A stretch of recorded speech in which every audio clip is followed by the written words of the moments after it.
ದೇಹದ ರೋಗ ನಿರೋಧಕ ಶಕ್ತಿಯನ್ನು ಹೆಚ್ಚಿಸವನ ಹೋಮಿಯೋಪತಿಕ್ ಮರ್ದನ್ ಇಂಡಿಯನ್ ಹೋಮಿಯೋಪತಿಕ್ ಮೆಡಿಕಲ್ ಅಸೋಸಿಯೇಷನ್ ವತಿರ್ದು ಉಳ್ಳಾಲ ವಲಯದ ಪತ್ರಕರ್ತ ಬಂಧುಲೆಗೆ ಕೊಲ್ಯ ಸೌಭಾಗ್ಯ ಸಭಾಭವನಡು ಐತಾರ ಕಾಂಡೆ ವಿತರಣೆ ಮಾಡ್ತೇವೆ.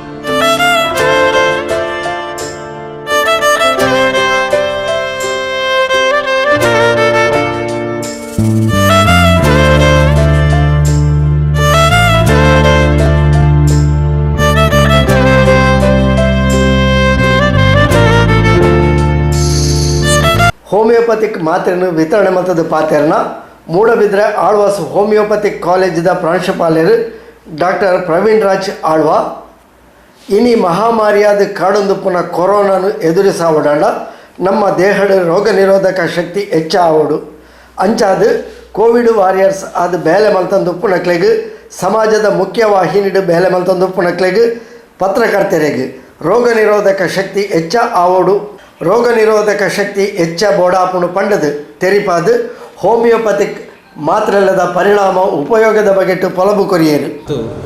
ಹೋಮಿಯೋಪತಿ ಔಷಧಿಗಳನ್ನು ಈ ಒಂದು ಸಂಕಷ್ಟ ಸಮಯದಲ್ಲಿ ಕೋವಿಡ್-19 ಸಮಯದಲ್ಲಿ ಕೊಡುವಂಥ ಮುಖ್ಯ ಉದ್ದೇಶ ಅಂದರೆ ನೋಡಿ, ಇವತ್ತಿನ ಪರಿಸ್ಥಿತಿ ನೋಡ್ತಾ ಇದ್ದರೆ ನಮ್ಮ ಲಾಕ್ಡೌನ್ ಶುರುವಾಗುವ ಮೊದಲು ನಮ್ಮಲ್ಲಿ ಭಾರತದಲ್ಲಿ 1,000 ಕೇಸಿನಿಂದ ಒಳಗಿತ್ತು. ಲಾಕ್ಡೌನ್ ಶುರುವಾದ ಮೇಲೆ ಇವೆಲ್ಲ ಈಗ ನೋಡಿದರೆ 62,000 63 ಸಾವಿರದವರೆಗೆ ಬಂದು ನಿಂತಿದೆ. ಹಾಗಿದ್ದರೆ ಲಾಕ್ಡೌನ್ ಟೈಮಲ್ಲಿ ಏನಾಯಿತು, ಮಾಡಿದ್ದು ಸರಿಯಾಗಿದೆಯಾ, ನಿಜವಾಗಿಯೂ ನಮ್ಮ ಗೌರ್ಮೆಂಟ್ ಮಾಡಿದಂಥ ಕೆಲಸ ಸರಿಯೇ? ಈ ಲಾಕ್ಡೌನ್ನಿಂದಾಗಿ ನಮ್ಮಲ್ಲಿ ಯಾವ ರೀತಿಯಲ್ಲಿ ಕೇಸು ವೃದ್ಧಿ ಆಗಬೇಕಿತ್ತು ಅದರ ತೀವ್ರತೆ ಕಮ್ಮಿ ಆಯಿತು. ಆದರೆ ಒಂದಂತೂ ಸತ್ಯ, ಅದೇನು ಅಂತ ಹೇಳಿದರೆ ನಮಗೆ ಲಾಕ್ಡೌನ್ನಿಂದಾಗಿ ಕೋವಿಡನ್ನು ಗುಣ ಮಾಡಲಿಕ್ಕೆ ಸಾಧ್ಯ ಇಲ್ಲ, ನಿಯಂತ್ರಣ ಮಾಡ್ಬೋದು. ಅದು ನಮ್ಮ ಮುಖ್ಯ ಉದ್ದೇಶ ಆಗಿತ್ತು. ಸರ್ಕಾರದ ಒಂದು ಸರಿಯಾದ ಕ್ರಮದಿಂದಾಗಿ ಅದೊಂದು ತುಂಬ ತೀವ್ರತೆ ಕಮ್ಮಿ ಆಯಿತು, ಸ್ಪ್ರೆಡ್ ಕಮ್ಮಿ ಆಯಿತು ಬಾಕಿ ದೇಶಕ್ಕೆ ಹೋಲಿಸಿದರೆ. ಆದರೆ ಕೋವಿಡನ್ನು ಗುಣ ಮಾಡಲಿಕ್ಕೆ ಅದು ಸಾಧ್ಯ ಆಗೋದಿಲ್ಲ. ಈಗ ನೋಡೋ ಪ್ರಕಾರ ಕೋವಿಡ್ ನಮ್ಮೊಟ್ಟಿಗೆ ನಿಲ್ತದೆ ಅನ್ನೋಂಥ ಒಂದು ಸಂದೇಹ ಹುಡ್ತಾ ಉಂಟು. ಇಂಥ ಸಂದರ್ಭದಲ್ಲಿ ಹೋಮಿಯೋಪತಿಯಂಥ ಔಷಧಿಗಳು, ಯಾಕಂದರೆ ಈಗ ಯಾವುದೇ ರೀತಿಯ ಚಿಕಿತ್ಸಾ ಪದ್ಧತಿಯು ಇದಕ್ಕೆ ಸೂಕ್ತವಾದ ಚಿಕಿತ್ಸೆ ಕೊಡಲಿಕ್ಕೆ ಈಗ ಆಗ್ತಾಯಿಲ್ಲ, ಇದರಲ್ಲಿ ಯಶಸ್ಸಿಲ್ಲ. ಇಂಥ ಸಂದರ್ಭದಲ್ಲಿ ನಾವೇ ನೋಡುವ ಹಾಗೆ ನೋಡಿ, ಕೆಲವರಿಗೆ ರೋಗ ಬಂದು ತೀವ್ರವಾಗ್ತದೆ, ಕೆಲವರಲ್ಲಿ ರೋಗ ನಿಧಾನ ಆಗ್ತದೆ, ಕೆಲವರಲ್ಲಿ ಅದರ ಲಕ್ಷಣಗಳು ತುಂಬ ಕಮ್ಮಿ ಇರ್ತದೆ, ಕೆಲವರಲ್ಲಿ ರೋಗ ಪತ್ತೆ ಆಗ್ತದೆ, ಅವ್ರಿಗೆ ಯಾವುದೇ ಲಕ್ಷಣ ಇರ್ತದೆ. ಇದಕ್ಕೆ ಕಾರಣ ಏನು? ಇದರ ಮುಖ್ಯ ಕಾರಣ ಅಂದರೆ ನಮ್ಮೊಳಗಿನ ರೋಗ ನಿರೋಧಕ ಶಕ್ತಿ ಮಾತ್ರ. ಈ ಕೋವಿಡ್-19 ಹಿಮ್ಮೆಟ್ಟಿಸಬೇಕಾದ್ರೆ ನಾವು ಮಾಡಬೇಕಾದ ಒಂದೇ ಒಂದು ಕೆಲಸ ಅಂತೇಳಿದರೆ ನಮ್ಮ ರೋಗ ನಿರೋಧಕ ಶಕ್ತಿಯನ್ನು ವೃದ್ಧಿಸಬೇಕು. ಹಾಗೆ ಮಾಡಿದರೆ ನಮಗೆ ಒಂದು ರೀತಿಯಲ್ಲಿ ಸೋಂಕು ತಗಲಿದ್ದರೂ ಕೂಡ ನಾವು ಆರೋಗ್ಯವಂತರಾಗಿ ಇದಕ್ಕೆ ಸಾಧ್ಯ ಆಗ್ತದೆ. ಎಷ್ಟೋ ಜನರಿಗೆ ಸೋಂಕಿನ ಯಾವುದೇ ಲಕ್ಷಣ ಇಲ್ಲದೆ ಅವರು ಟೆಸ್ಟ್ ಮಾಡುವಾಗ ಅವರಿಗೆ ಪಾಸಿಟಿವ್ ಬರ್ತಾರೆ, ಬಟ್ ಅವರಿಗೆ ಯಾವುದೇ ಲಕ್ಷಣ ಇರುವುದಿಲ್ಲ, ಅವರು ನಾರ್ಮಲ್ ಆಗಿ ಇರ್ತಾರೆ.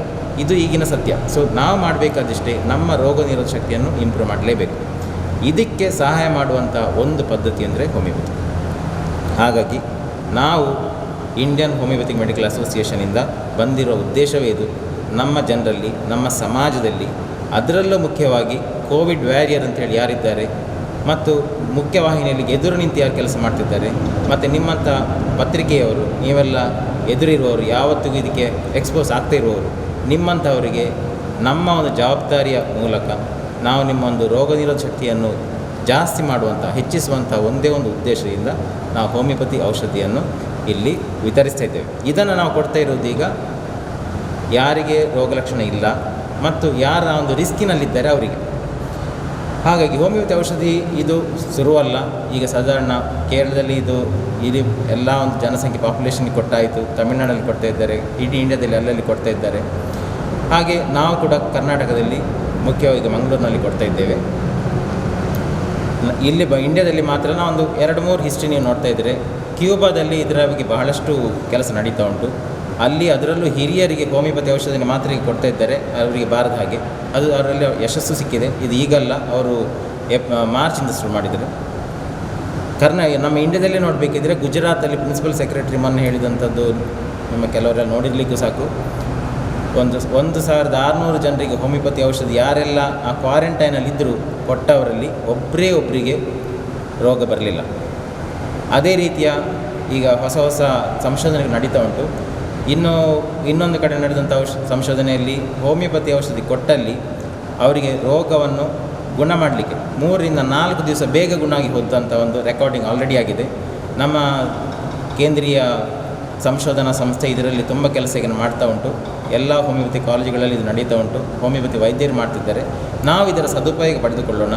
ನೀವೆಲ್ಲರೂ ಹೋಮಿಯೋಪತಿ ಔಷಧಿಯನ್ನು ತಗೊಂಡು ನಿಮ್ಮ ರೋಗ ನಿರೋಧಕ ಶಕ್ತಿಯನ್ನು ಜಾಸ್ತಿ ಮಾಡಿಕೊಳ್ಳಿ. ಅದರೊಟ್ಟಿಗೆ ನೋಡಿ, ಈ ಔಷಧಿ ನಾವೀಗ ಏನು ಕೊಡ್ತೇವೆ, ನಮ್ಮ ಇದು ಸೆಂಟ್ರಲ್ ನಮ್ಮ ಕೇಂದ್ರೀಯ ವೈದ್ಯ ಪದವಿಯಿಂದ ಬಂದಂಥದ್ದು R-30 ಅಂತ ಹೇಳುವಂಥ ಔಷಧಿ. ಇದು ಹೊಸ ಔಷಧಿ ಅಲ್ಲ, ದಯವಿಟ್ಟು ನೆನಪಿಟ್ಕೊಳ್ಳಿ. ಇದು ಹೊಸ ಔಷಧಿ ಅಲ್ಲ, 200 ವರ್ಷದ ಹಿಂದೆಯೇ ಕಂಡು ಹಿಡಿದಂಥ ಔಷಧಿ. ನಾವೆಲ್ಲ ಇದನ್ನು ಹೆಚ್ಚಿನ ವೈರಲ್ ಜ್ವರಗಳಿಗೆ ಮತ್ತು ಶೀತ, ಜ್ವರ, ಕೆಮ್ಮು, ದಮ್ಮು ಈ ಕಾಯಿಲೆಗಳಿಗೆ ಕೊಡುವಂಥ ಔಷಧಿ. ಇದನ್ನು ಸರಿಯಾಗಿ ಅಧ್ಯಯನ ಮಾಡಿ ಈ ಕಾಯಿಲೆಗೆ ಆಗ್ತದೆ ಅಂತ ಹೇಳುವಾಗಿ ವೈಜ್ಞಾನಿಕವಾಗಿ ಅದನ್ನು ಅಧ್ಯಯನ ಮಾಡಿದ ಬಳಿಕವೇ ಇದು ಈ ಒಂದು ಇದಕ್ಕೆ ಒಳ್ಳೆಯದು ಅಂತ ಹೇಳಿಕೊಂಡು ನಮ್ಮ ಸೆಂಟ್ರಲ್ ಗೌರ್ಮೆಂಟಿಂದ ಬಂದದ್ದು. ನಮ್ಮ ಮಾನ್ಯ ಪ್ರಧಾನಮಂತ್ರಿಯವರೇ ಇದನ್ನು ರೆಕಮೆಂಡ್ ಮಾಡಿದಂಥ ಔಷಧಿ. ಅದನ್ನೀಗ ನಾವು ಕೊಡ್ತಾ ಇದ್ದೇವೆ. ಇದರಿಂದ ನಿಮಗೆ ಆಗುವಂಥ ಸದುದ್ದೇಶಗಳು ಹಲವು. ಒಂದು, ರೋಗ ನಿರೋಧಕ ಶಕ್ತಿ ನಿಮ್ಮದು ಜಾಸ್ತಿ ಆಗ್ತದೆ. ನಿಮಗೆ ಬರಬಾರ್ದಂತಹ ಬೇರೆ ಏನಾದರೂ ಶೀತ ಕೆಮ್ಮುಗಳು ಕಡಿಮೆ ಆಗ್ತದೆ. ಹೋಮಿಯೋಪತಿ ಇದಕ್ಕೆ ಮಾತ್ರ ಅಲ್ಲ, ಈ ಕೋವಿಡಲ್ಲಿ ನೀವು ILI ಎಂದು ಕೇಳಿರ್ಬೋದು, ಇನ್ಫ್ಲುಯೆನ್ಸಾ ಲೈಕ್ ಇನ್ಫೆಕ್ಷನ್, ಅಂದರೆ ಶೀತ ಜ್ವರದಾಗಿ ಬರುವಂಥ ಕಾಯಿಲೆ, ಅದನ್ನು ಕೂಡ ಗುಣ ಮಾಡಲಿಕ್ಕೆ ಇದೇ ಔಷಧಿಗಳು ಸಹಾಯ ಮಾಡ್ತದೆ. ಹಾಗೆ ಇದರಲ್ಲಿ ತುಂಬ ಇದುಂಟು. ಅದರೊಟ್ಟಿಗೆ ಇನ್ನೊಂದು ತುಂಬ ಒಂದು ಒಳ್ಳೆಯ ವಿಷಯ ಅಂತ ಹೇಳಿದರೆ, ಈಗ ಈ R-30 ಅಂತ ಹೇಳೋ ಮದ್ದು ನಮ್ಮಲ್ಲಿ ಆತಂಕ, ಭಯ, ಇದಕ್ಕೆ ಕೂಡ ಇದೊಂದು ಮದ್ದು. ಎಷ್ಟೋ ಕೆಲವರು ವಿನಾಕಾರಣ ಆತಂಕಕ್ಕೆ ಬರ್ತಾರೆ. ನೋಡಿ, ಈ ಕೋವಿಡ್-19 ಸಮಯದಲ್ಲಿ ಎಷ್ಟೋ ಜನರಿಗೆ ಈಗ ಒಂದು ರೀತಿಯಲ್ಲಿ ಒಳಗಿಂದ ಆತಂಕ ಉಂಟು, ಒಂದು ಬಗೆ ಹೆದರಿಕೆ ಉಂಟು. ಅದಕ್ಕೆ ಸುಮಾರು ಕಾರಣ ಇರ್ಬೋದು. ಫೈನಾನ್ಸ್ ರಿಲೇಟೆಡ್, ಆರ್ಥಿಕವಾಗಿದ್ದ ಬಗ್ಗೆ ಇರ್ಬೋದು, ಜೀವನದಲ್ಲಿ ಬದಲಾವಣೆ ಆದ್ರ ಬಗ್ಗೆ ಇರ್ಬೋದು, ಈ ನನಗೆ ರೋಗ ಬರ್ತದಾ ಅಂತ ಹೇಳೋದ್ರ ಬಗ್ಗೆ ಇರ್ಬೋದು. ಸೊ ಇದಕ್ಕೆ ಕೂಡ ಇದೇ ಮದ್ದು ಅತ್ಯದ್ಭುತವಾಗಿ ಕೆಲಸ ಮಾಡ್ತದೆ. ಹಾಗಾಗಿ ನಾವೀಗ ಕೊಡುವಂಥ ಔಷಧಿ ನಿಮಗೆ ಎಲ್ಲ ರೀತಿಯಲ್ಲೂ ಸಮೂಲಾಗ್ರವಾಗಿ ಸಹಾಯ ಮಾಡುವಂಥ ಔಷಧಿ. ಅದನ್ನು ನಾವು ಇವತ್ತು ನಿಮ್ಮ ಒಂದು ಸಹಕಾರದಲ್ಲಿ ನಿಮಗೆಲ್ಲ ವಿತರಣೆ ಮಾಡಲಿಕ್ಕೆ ತುಂಬ ಸಂತೋಷ ಪಡ್ತೇವೆ. ಸೊ ಇದನ್ನು ತೆಗೆದುಕೊಳ್ಳುವ ವಿಧಾನ ತುಂಬ ಸುಲಭ. 6 ಮಾತ್ರೆಯನ್ನು ಬೆಳಿಗ್ಗೆ ಖಾಲಿ ಹೊಟ್ಟೆಗೆ ತಗೊಳ್ಳಿ. 3 ದಿವಸ ಮಾತ್ರ. ಬೆಳಿಗ್ಗೆ ಖಾಲಿ ಹೊಟ್ಟೆಗೆ 6 ಮಾತ್ರೆ. ನಾವು ಒಂದೊಂದು ಫ್ಯಾಮಿಲಿಗೆ ಅಂದರೆ ಒಂದೊಂದು ಬಾಟ್ಲಿ ಕೊಡ್ತೇವೆ. ನಾವು ಒಂದು ಮನೆ 4 ಜನ ಇದ್ದರೆ ಒಂದು ಬಾಟ್ಲಿ ಸಾಕಾಗ್ತದೆ. ಸೊ 6 ಮಾತ್ರೆ ಬೆಳಿಗ್ಗೆ ಖಾಲಿ ಹೊಟ್ಟೆಗೆ 3 ದಿವಸ ತಗೊಳ್ಳೋದು. ಇದನ್ನು ಇನ್ನೊಮ್ಮೆ ನೀವು ರಿಪೀಟ್ ಮಾಡೋದು ಅಂತ ಹೇಳಿದ್ರೆ 1 ತಿಂಗಳ ನಂತರ. ಆಗ ನೀವು ಇನ್ನೊಮ್ಮೆ ಬೇಕಿದ್ದರೆ ನಾವು ಇದೇ ಸಿಚುವೇಷನ್ ಇದ್ದರೆ ನಾವು ಕೊಡ್ತೇವೆ. ಮಕ್ಕಳಾದರೆ 4 ಮಾತ್ರೆ, 12 ವರ್ಷದ ಒಳಗಿನ ಮಕ್ಕಳಿಗೆ 4 ಮಾತ್ರೆ ತಗೊಳ್ಳೋದು 3 ದಿವಸ ಬೆಳಿಗ್ಗೆ ಖಾಲಿ ಹೊಟ್ಟೆಗೆ, ಇಷ್ಟೇ. ಆಮೇಲೆ ಅರ್ಧ ಗಂಟೆ ಕಳೆದು ನೀವು ಚಹಾ, ಕಾಫಿ, ತಿಂಡಿ ಅನ್ನೋದು ತಗೊಳ್ಬೋದು. ಇದು ತಗೊಳ್ಳೋ ವಿಧಾನ, ಬೇರೆ ಏನಿಲ್ಲ ಇದರಲ್ಲಿ. ಇದರಿಂದಾಗಿ ಏನಾದರೂ ಅಡ್ಡ ಪರಿಣಾಮ ಉಂಟಾ ಅಂತ ಯಾರಿಗಾದರೂ ಮನಸ್ಸಿಗೆ ಕಂಡ್ರೆ ಏನೂ ಇಲ್ಲ ಅಂತ ಹೇಳಲಿಕ್ಕೆ ನನಗೆ ತುಂಬ ಇಷ್ಟಪಡ್ತೇನೆ. ಸೈಡ್ ಎಫೆಕ್ಟ್ ಇಲ್ಲ, ಆದರೆ ಸೈಡ್ ಬೆನಿಫಿಟ್ ಇದೆ ಅಂತ ಹೇಳಲಿಕ್ಕೂ ತುಂಬ ಇಷ್ಟ ಉಂಟು. ಇದರಿಂದಾಗಿ ಬೇರೆ ಏನಾದರೂ ತೊಂದರೆಗಳಿದ್ದರೆ, ಉದಾಹರಣೆಗೆ ಅವರಿಗೆ ಅದೇ ಆತಂಕ ಅಂತ ಹೇಳಿದರೆ ಅದು ಕಡಿಮೆ ಆಗ್ಬೋದು. ಲೂಸ್ ಮೋಷನ್ ಕೆಲವರಿಗಿದ್ದರೆ, ನಮಗೆ ಒಂದು ಜೀರ್ಣಾಂಗ ವ್ಯವಸ್ಥೆ ಸ್ವಲ್ಪ ಪ್ರಾಬ್ಲಮ್ ಇದ್ದವರಿಗೆ ಇದೇ ಮದ್ದಿಂದ ಉಪಕಾರ ಆಗ್ತದೆ. ಅಂದರೆ ಈ ಒಂದು ಮದ್ದು ಹಲವು ರೀತಿಯಲ್ಲಿ, ಹೋಮಿಯೋಪತಿಯೇ ಹಾಗೆ ಹಲವು ರೀತಿಯಲ್ಲಿ ನಿಮಗೆ ಉಪಕಾರ ಮಾಡ್ತದೆ.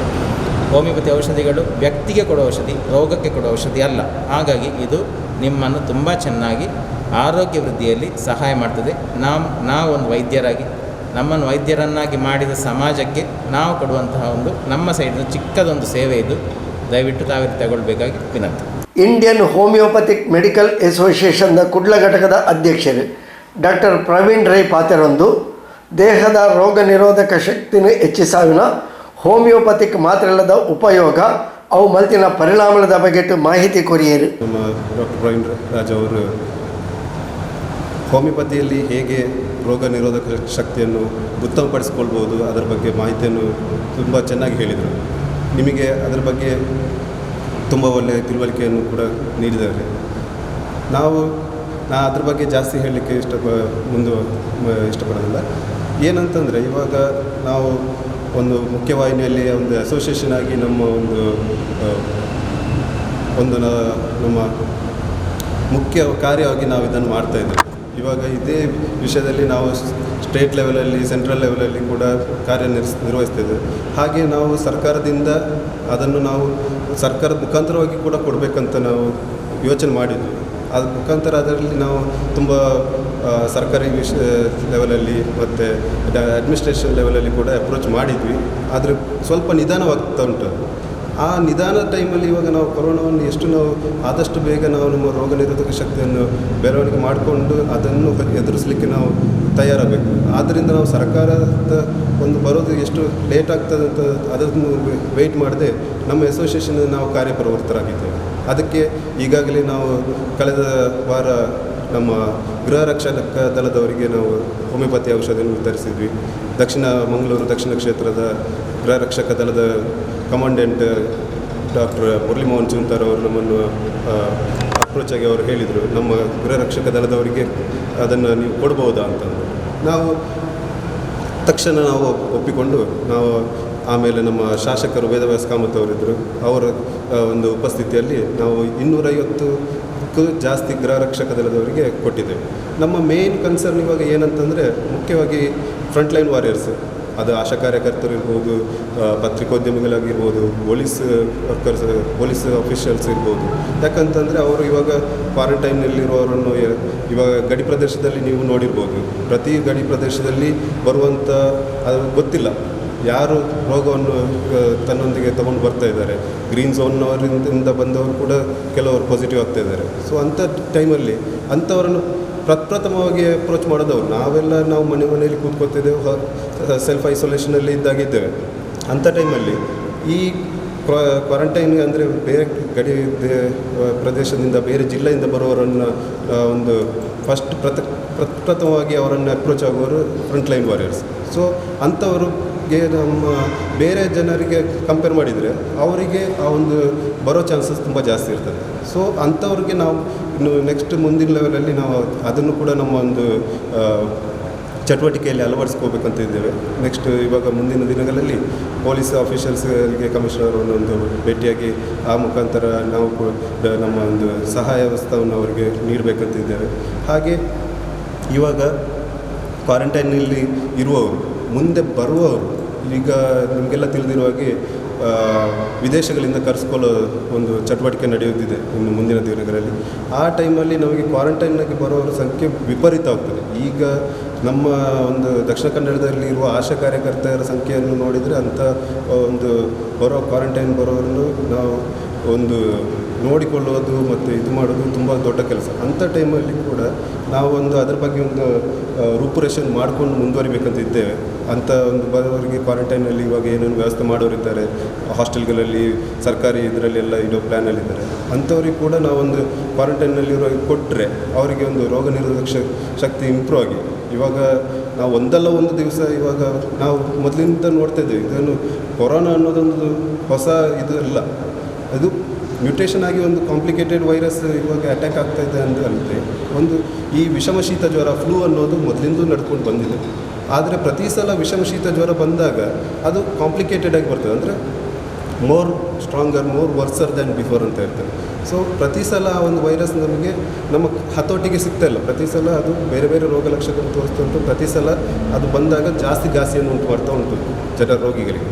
ಸೊ ಅಂಥ ಟೈಮಲ್ಲಿ ನಾವು ರೋಗ ನಿರೋಧಕ ಶಕ್ತಿಯನ್ನು ಇಂಪ್ರೂವ್ ಮಾಡಿಕೊಂಡ್ರೆ ಮಾತ್ರ ಅದನ್ನು ಎದುರಿಸ್ಬೋದು, ಅಲ್ಲದೆ ಬೇರೆ ಯಾವುದೇ ಇದರಿಂದ ಇಲ್ಲಿ ತನಕ ಅದಕ್ಕೆ ಒಂದು ಇಂಥದೇ ಒಂದು ಮದ್ದು ಹೀಗೆ ಒಂದು ಆ್ಯಕ್ಷನ್ ಮಾಡ್ತದೆ, ಹೀಗೆ ಒಂದು ಅದನ್ನು ಗುಣಪಡಿಸ್ತದೆ ಅಂತ ಹೇಳಲಿಕ್ಕೆ ಆಗೋದು. ಇವಾಗ ಬೇರೆ ಬೇರೆ ಔಷಧಿ ಪದ್ಧತಿಯಲ್ಲಿ ತುಂಬ ಟ್ರಯಲ್ ಆ್ಯಂಡ್ ಎರರ್ ಆಗಿದೆ. ಬೇರೆ ಬೇರೆ ಆ್ಯಂಟಿವೈರಲ್, ಬೇರೆ ಬೇರೆ HCQ ಆ ಥರ ಕೆಲವೊಂದು ತುಂಬ ಮೆಡಿಸಿನ್ಗಳನ್ನು ಟ್ರಯಲ್ ಮಾಡಿ ನೋಡಿದ್ದಾರೆ. ಬಟ್ ರೋಗ ನಿರೋಧಕ ಉತ್ತಮ ಇದ್ದವರು ಅಂದರೆ 50 ವರ್ಷ 40 ವರ್ಷ ಏಜಿನವರಿಗೆಲ್ಲ ಚೆನ್ನಾಗಿ ರಿಕವರ್ ಆಗಿದ್ದಾರೆ.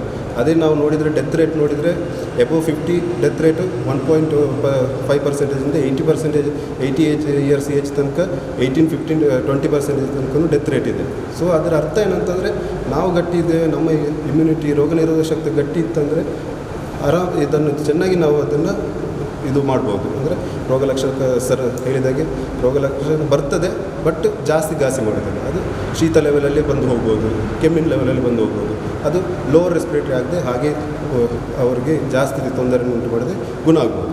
ಮತ್ತು ಕೊರೋನಾ ಮತ್ತು ಬೇರೆ ಕಂಡೀಷನ್ ಈಗಿನ ಮೊದಲಿನ ಬಂದಂಥ ಒಂದು ಪ್ಯಾಂಡಮಿಕ್ಗೆಲ್ಲ ನೋಡಿದರೆ ಈ ಕೊರೋನಾದಲ್ಲಿ ನಮ್ಮ ಒಂದು ಲಕ್ಷಣಗಳು ಮತ್ತು ಸಿವಿಯರಿಟಿ ಕಮ್ಮಿ ಇರ್ತದೆ ಅರ್ಲಿ ಸ್ಟೇಜಲ್ಲಿ. ಅದರಿಂದಾಗಿ ಏನಾಗ್ತದೆ, ಇದು ಪಸರಿಕೆ ಜಾಸ್ತಿ ಆಗ್ತದೆ, ಅಂದರೆ ಒಬ್ಬರಿಂದ ಒಬ್ಬರಿಗೆ ಹರಡೋದು ಜಾಸ್ತಿ ಆಗ್ತದೆ.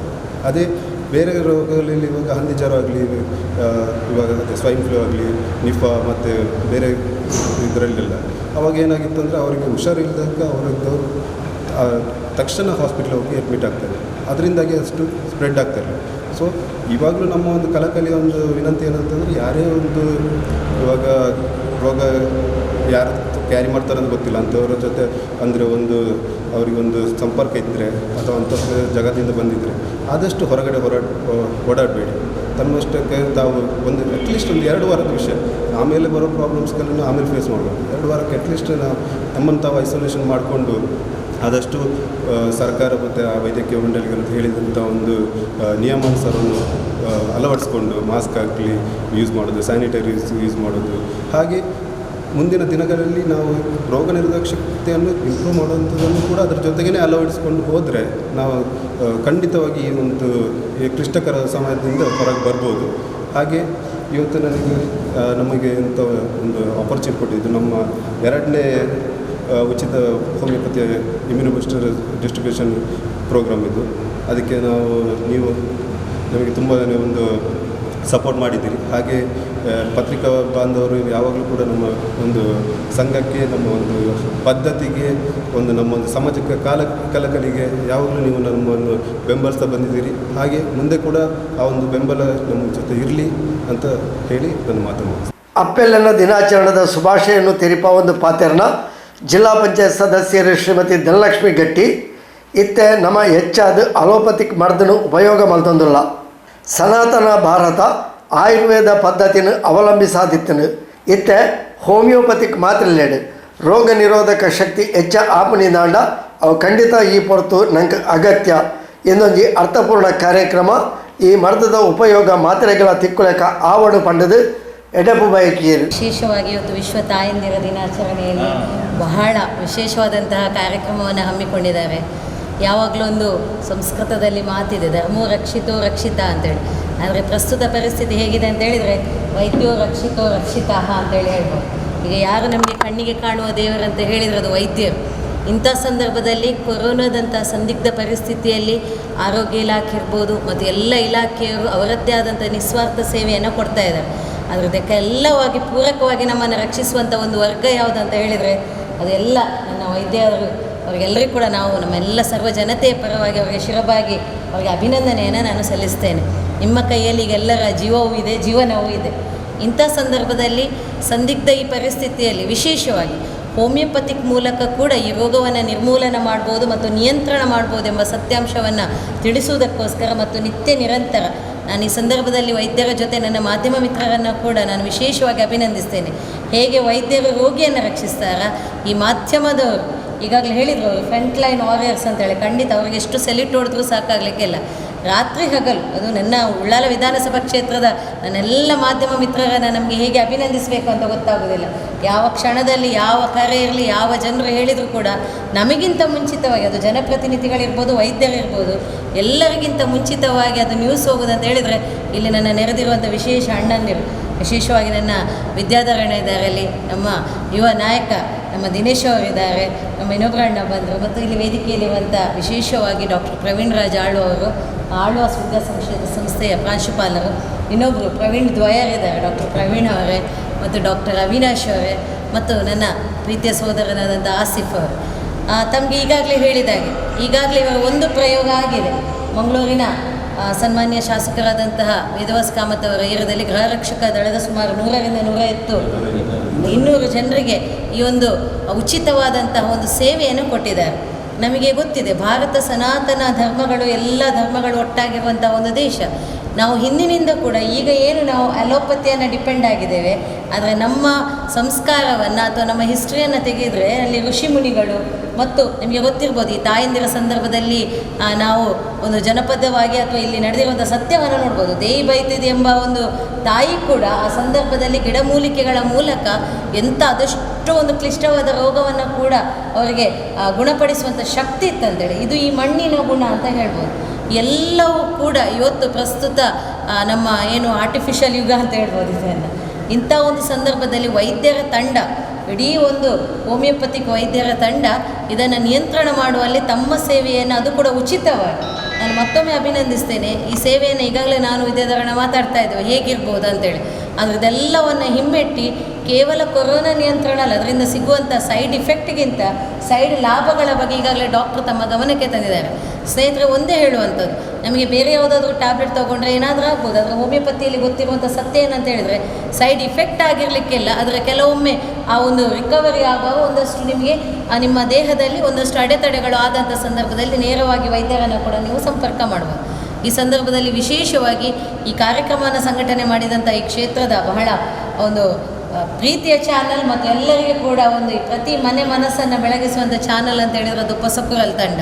ಈ ಪೊಸಕುರಲ್ ತಂಡದ ನಿರ್ದೇಶಕರಾದಂತಹ ನನ್ನ ಆತ್ಮೀಯ ಸಹೋದರರಾದಂಥ ವಿದ್ಯಾಧರ್ ಇರ್ಬೋದು, ನಮ್ಮ ದಿನೇಶ್ ಅವರು ಇರ್ಬೋದು, ಇವರೆಲ್ಲ ಸೇರಿಕೊಂಡು ಇವತ್ತು ಪತ್ರಿಕಾ ಮಾಧ್ಯಮದವರಿಗೆ ಮತ್ತು ಮಾಧ್ಯಮ ಮಿತ್ರರಿಗೆ ನೀವು ಫ್ರಂಟ್ಲೈನ್ ವಾರಿಯರ್ಸ್ಗೆ ಈ ಸೇವೆಯನ್ನು ಕೊಡ್ತಾ ಇದ್ದೀರಾ. ಇದು ಖಂಡಿತವಾಗಿಯೂ ಜನಮನ ಮೆಚ್ಚುವಂಥದ್ದು. ತಮ್ಮ ಸೇವೆ ಮುಂದಿನ ದಿನಗಳಲ್ಲಿ ನೀವೇನೀಗ ಹೇಳಿದರೆ ಆಶಾ ಕಾರ್ಯಕರ್ತರು, ಅಂಗನವಾಡಿಯರು ಮತ್ತು ANMs ಮತ್ತು ನಾವೆಲ್ಲ ಪ್ರತಿ ಗ್ರಾಮದಲ್ಲಿ ಕೊರೋನಾ ವಾರಿಯರ್ ಫೈಟರ್ ತಂಡ ಅಂತ ಮಾಡಿದ್ದೇವೆ. ಸೊ ಅವರೆಲ್ಲ ರಿಸ್ಕಲ್ಲಿದ್ದಾರೆ. ಅದರ ಜೊತೆಯಲ್ಲಿ ಮಾಧ್ಯಮದ ಮೂಲಕ ನನಗೇ ಆಗಿರುವಂಥದ್ದು, ಯಾಕಂದರೆ ನಾವು ಕೂಡ ವಾರಿಯರ್ಸ್ ಆಗಿ ಕೆಲಸ ಮಾಡ್ತಾ ಇದ್ದೇವೆ.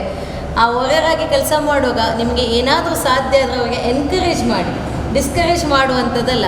ನಾನು ಇತ್ತೀಚೆಗೆ ಇದನ್ನು ಹೇಳಲೇಬೇಕಾಗ್ತದೆ, ಗಮನಿಸ್ತಾ ಇದ್ದೇನೆ. ಯಾರು ವಾರಿಯರ್ಸ್ ಆಗಿ ಕೆಲಸ ಮಾಡ್ತಾಯಿದ್ದಾರೆ ಅವ್ರು ಬಂದಾಗ ಅಲ್ಲಿರುವಂಥ ಅಟ್ಮಾಸ್ಫಿಯರನ್ನು ಕಂಪ್ಲೀಟಾಗಿ ಏನೋ ಮೂಢನಂಬಿಕೆಗಳನ್ನು ಇಟ್ಕೊಂಡು ಅಥವಾ ಏನೋ ಮಿಸ್ಕಮ್ಯುನಿಕೇಷನ್ ಮಾಡಿಕೊಂಡು ಅವರ ಮನಸ್ಸಿಗೆ ಆಘಾತ ಮಾಡಿದಂಥ ಸಂದರ್ಭದಲ್ಲಿ ಖಂಡಿತ ಮುಂದೆ ಹೋಗಿ ಕೆಲಸ ಮಾಡಲಿಕ್ಕೆ ಭಯ ಆಗುತ್ತೆ. ಮಾಧ್ಯಮ ಮಿತ್ರರನ್ನು ನೋಡಿರ್ಬೋದು, ಕಳೆದ ವಾರ ಒಂದು ಕೇರಳದಲ್ಲಿ ಆಗಿರುವಂಥ ಘಟನೆಯಲ್ಲಿ ಇಡೀ ನನ್ನ ಮಾಧ್ಯಮ ಮಿತ್ರರ ಮುಖದಲ್ಲಿ, ನಾನು ಆ ದಿವಸ ಇದ್ದೆ ಒಂದು ಕಾರ್ಯಕ್ರಮದಲ್ಲಿ, ಎಲ್ಲರ ಮುಖದಲ್ಲಿ ಎಕ್ಸ್ಪ್ರೆಷನ್ಸ್. ಆದರೂ ಕೂಡ ತನ್ನ ಜೀವದ ಹಂಗನ್ನು ತೊರೆದು ಈ ಸೇವೆಯನ್ನು ಮಾಡ್ತಾ ಇದ್ದಾರೆ. ದಯವಿಟ್ಟು ಇದಕ್ಕೋಸ್ಕರ ಅದು ಜನರಲ್ಲಿ ಆ ಕನ್ಸರ್ನ್ ಇರಲಿ, ಅನುಕಂಪ ಇಲ್ಲದಿದ್ದರೂ ಕೂಡ ಸಹಾನುಭೂತಿ ಇರಲಿ. ಅವರು ಕೂಡ ನಮಗೋಸ್ಕರ ಸೇವೆ ಮಾಡುವಂಥದ್ದು. ಮತ್ತು ಒಂದಂತೂ ಸತ್ಯ, ಈ ಕೊರೋನಾ ಎಂಬ ಮಹಾಮಾರಿ ವೈರಸ್ ಅದು ಇಂಥ ತಂಡಗಳಿಂದಲೇ ಬರ್ತದೆ ಅಥವಾ ಯಾರೋ ಒಬ್ಬ ಸೋಂಕಿತರಿಂದ ಬರ್ತದೆ ಅಂತ ಹೇಳಿಲ್ಲ. ಈಗಾಗಲೇ ಹೇಳಿದಾಗೆ ಇಮ್ಯುನಿಟಿ ಪವರ್, ಯಾರ ದೇಹದಲ್ಲಿ ರೋಗ ನಿರೋಧಕ ಶಕ್ತಿ ಕಡಿಮೆ ಇರ್ತದೆ ಅಂಥವ್ರನ್ನ ಇಮಿಡಿಯೇಟಾಗಿ ಅಟ್ಯಾಕ್ ಮಾಡೇ ಮಾಡುತ್ತೆ. ಆ ಸಂದರ್ಭದಲ್ಲಿ ನಮ್ಮ ರಕ್ಷಣೆ, ನಮ್ಮ ಹೊಣೆಯನ್ನು ನಾವು ಅರಿತುಕೊಂಡು ಮತ್ತೊಮ್ಮೆ ಈ ಕಾರ್ಯಕ್ರಮವನ್ನು ಆಯೋಜಿಸಿ ನನ್ನ ಪತ್ರಿಕಾ ಮಾಧ್ಯಮ ಮತ್ತು ಮಾಧ್ಯಮ ವರ್ಗದ ಎಲ್ಲ ಸಹೋದರರಿಗೆ ಈ ಒಂದು ಸೇವೆಯನ್ನು ಕೊಟ್ಟಿದ್ದೇವೆ. ಮುಂದೆ ಕೂಡ ನಮ್ಮ ಕ್ಷೇತ್ರಕ್ಕೆ ನಿಮ್ಮಿಂದ ಹೆಚ್ಚು ಸೇವೆಗಳನ್ನು ನಾವು ನಿರೀಕ್ಷಿಸ್ತೇವೆ. ಯಾಕಂತ ಹೇಳಿದರೆ ಇವರಿಂದ ಮತ್ತು ನಾನು ಕೂಡ ತಗೊಳ್ತೇನೆ, ಖಂಡಿತವಾಗಿಯೂ ನಾನು ಕೂಡ ಅದನ್ನು ತಗೊಳ್ತೇನೆ. ನಾನು ಇದರ ಇಫೆಕ್ಟನ್ನು ಖಂಡಿತವಾಗಿ ಒಂದು ಉತ್ತಮವಾದ ರಿಸಲ್ಟ್ ಬಂದರೆ ಬಹುಶಃ ಮತ್ತೆ ನಮ್ಮ ಏನು ವೈದ್ಯಕೀಯ ಸನಾತನ ಒಂದು ಧರ್ಮ ಇದೆ, ಆ ಹಿಂದಿನ ಕಾಲದಲ್ಲಿ ನಾವೇನು ಗಿಡಮೂಲಿಕೆಗಳನ್ನು ನಂಬಿಕೊಂಡು ಬದುಕ್ತಾ ಇದ್ದೇವೆ, ಮತ್ತೆ ಇದು ಎಲ್ಲ ಜನರಿಗೆ ತಲುಪಲಿ, ಮತ್ತೆಲ್ಲರೂ ಕೂಡ ಈ ರೋಗದಿಂದ ಮತ್ತು ಈ ಒಂದು ಮಹಾಮಾರಿ ವೈರಸ್ಸಿಂದ ಮುಕ್ತವಾಗಿ ನಮ್ಮ ಸಮಾಜ ಹಿಂದಿನಾಗೆ ಒಂದು ಸ್ವಸ್ಥ ಸಮಾಜವಾಗಿ ಆಗಲಿ ಅಂತ ಹೇಳ್ತಾ ಮತ್ತೊಮ್ಮೆ ಮುಗದೊಮ್ಮೆ ಈ ಕಾರ್ಯಕ್ರಮಕ್ಕೆ ಪ್ರೀತಿ ಇಟ್ಟು ನನ್ನವರಂತೆ ಪ್ರತಿ ಸಲ ಈ ಮಾಧ್ಯಮದಿಂದ ನನಗೆ ಬೆನ್ನೆಲುಬಾಗಿ ಕೆಲಸ ಮಾಡ್ತಾ ಇರುವಂಥವರು. ಅಂಥ ಸಂದರ್ಭದಲ್ಲಿ ವಿದ್ಯಾಧರಣ್ಣನ ಈ ಒಂದು ಒಳ್ಳೆಯ ಕಾರ್ಯಕ್ರಮ, ಯಾಕಂತೇಳಿ ಬೇರೆ ಬೇರೆ ಕಾರ್ಯಕ್ರಮಗಳಿಗೆ ಹೋಗ್ತೇವೆ, ಆದರೆ ಜನರಿಂದ ಜನರಿಗಾಗಿ ಜನರ ಸೇವೆಗೋಸ್ಕರ ಇರುವಂತಹ ಮಾಧ್ಯಮ ಮಿತ್ರರಿಗೆ ಈ ಸೇವೆಯನ್ನು ಕೊಟ್ಟಂಥ ನನ್ನೆಲ್ಲ ವೈದ್ಯಕೀಯ ತಂಡದ ನನ್ನ ಸಹೋದರರಿಗೆ ಆತ್ಮೀಯವಾದಂಥ ಅಭಿನಂದನೆಗಳನ್ನು ಸಲ್ಲಿಸ್ತಾ ಇದ್ದೇನೆ. ಇಂಡಿಯನ್ ಹೋಮಿಯೋಪತಿಕ್ ಮೆಡಿಕಲ್ ಅಸೋಸಿಯೇಷನ್ದ ಕಾರ್ಯದರ್ಶಿ ಡಾಕ್ಟರ್ ಅವಿನಾಶ್ ಕಾರ್ಯಕ್ರಮದ ಮುತಾಲಿಕೆಡಿತರು ಪೊಸಕುರಾಲ್ ನಿರ್ದೇಶಕರು ಶ್ರೀ ವಿದ್ಯಾಧರ್ ಶೆಟ್ಟಿ ಸಭೆಯನ್ನು ಎತ್ಕೊಂಡು ಪ್ರಾಸ್ತಾವಿಕವಾದ ಪಾತಿರಿಯರು. ಆತ್ಮೀಯ ಬಂಧುಗಳೇ, ಹೋಮಿಯೋಪತಿಕ್ ಅಸೋಸಿಯೇಷನ್ IHMA ಭಾರತೀಯ ಹೋಮಿಯೋಪತಿಕ್ ಮೆಡಿಕಲ್ ಅಸೋಸಿಯೇಷನ್ ಅದರ ಮಂಗಳೂರು ಘಟಕ ಅವರ ವತಿಯಿಂದ ಮತ್ತು Alva's homeopathy college doctor Praveen Raj, association ಅಧ್ಯಕ್ಷರು ಡಾಕ್ಟರ್ ಪ್ರವೀಣ್ ರೈ ಮತ್ತು ಡಾಕ್ಟರ್ ಅವಿನಾಶ್ ಇವರು ಬಂದಿದ್ದಾರೆ. ನಮ್ಮ ಪತ್ರಕರ್ತರ ಕುಟುಂಬಕ್ಕೆ ಒಂದು ಉಚಿತ ಹೋಮಿಯೋಪತಿಕ್ ಮದ್ದು ಆರೋಗ್ಯವರ್ಧಕ, ಅಂದರೆ ನಮ್ಮ ಆರೋಗ್ಯ ನಿರೋಧಕ ರೋಗ ನಿರೋಧಕ ಶಕ್ತಿಯನ್ನು ಹೆಚ್ಚಿಸುವಂಥ ಒಂದು ಮದ್ದನ್ನು ವಿತರಿಸುವಂಥ ಕಾರ್ಯಕ್ರಮ ಸಾಂಕೇತಿಕವಾಗಿ ಇಲ್ಲಿ ಮಾಡ್ತಾಯಿದ್ದೇವೆ ಮತ್ತು ಎಲ್ಲರ ಅದನ್ನು ಅವರವರಿಗೆ ನಾವು ಮಾಡಲಿಕ್ಕಿದ್ದೇವೆ. ಇದಕ್ಕೆ ನಮ್ಮ ಬಂದಂತಹ 3 ಮಂದಿ ಡಾಕ್ಟರ್ಗಳನ್ನು ಹಾಗೂ ಜಿಲ್ಲಾ ಪಂಚಾಯತ್ ಸದಸ್ಯರು ಶ್ರೀಮತಿ ಧನಲಕ್ಷ್ಮಿ ಗಟ್ಟಿ ಅವರೆಲ್ಲರನ್ನು ಸ್ವಾಗತಿಸ್ತಾ ಈ